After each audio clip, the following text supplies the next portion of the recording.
I bought a lifeboat cheaply and in a gale. I drifted down Breakfast Creek, out the Brisbane River mouth, through Deception Bay, and up the Pumicestone Passage to White Patch on Bribey Island.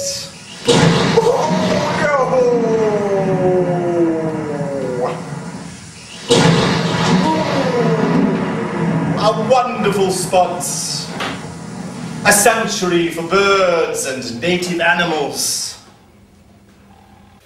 Fairweather Island is a one-person play or a solo performance, and it's about the life of the visual artist Ian Fairweather.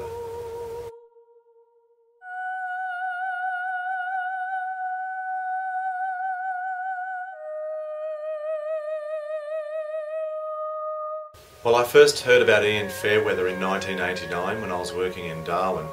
He was renowned up in Darwin for his ill-fated raft trip in 1952 from Darwin to Indonesia.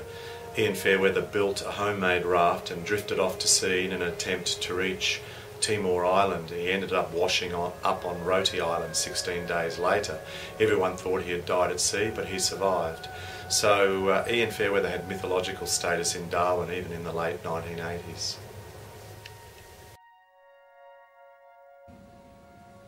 So, madam, what caused you to leave New Zealand and land on Bribey Island? Imprisoned and sent to an asylum. For what crime? Homeschooling your children. Hey ho, madam! Salvation by overturning! I often think schools of art should be abolished and people should draw from their inner being. Were you released or did you escape? A declaration of sanity, that is a handy piece of paper. What would you call Jung? He's a scientist, I suppose. But I'm rather fascinated by astrology, all kinds of elements, including the element of chance. I am unconcerned by the rats nibbling the corners of my paintings. Random insects, claw marks, possum urine, bird droppings are all to be accepted and incorporated into the painting. I love these natural touches.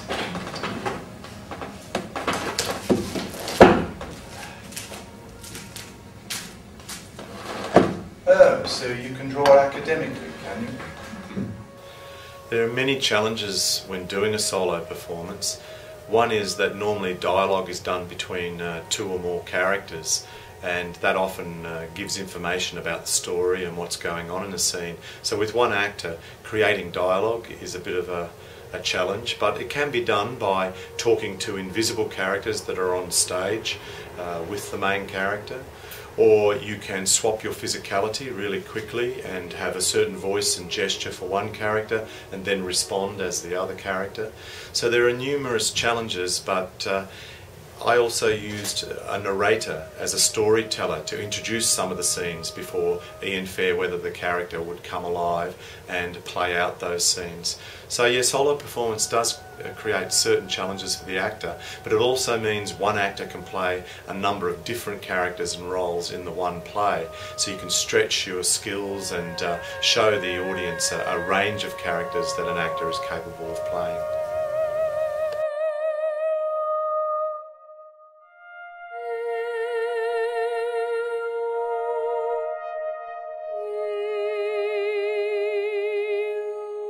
Well, the solo performance Fairweather Island ended up being 90 minutes because Fairweather's life was so rich, full of adventures. He served in 2 world wars, he travelled through Asia in the 1920s and 30s before anyone else was doing that as an itinerant painter.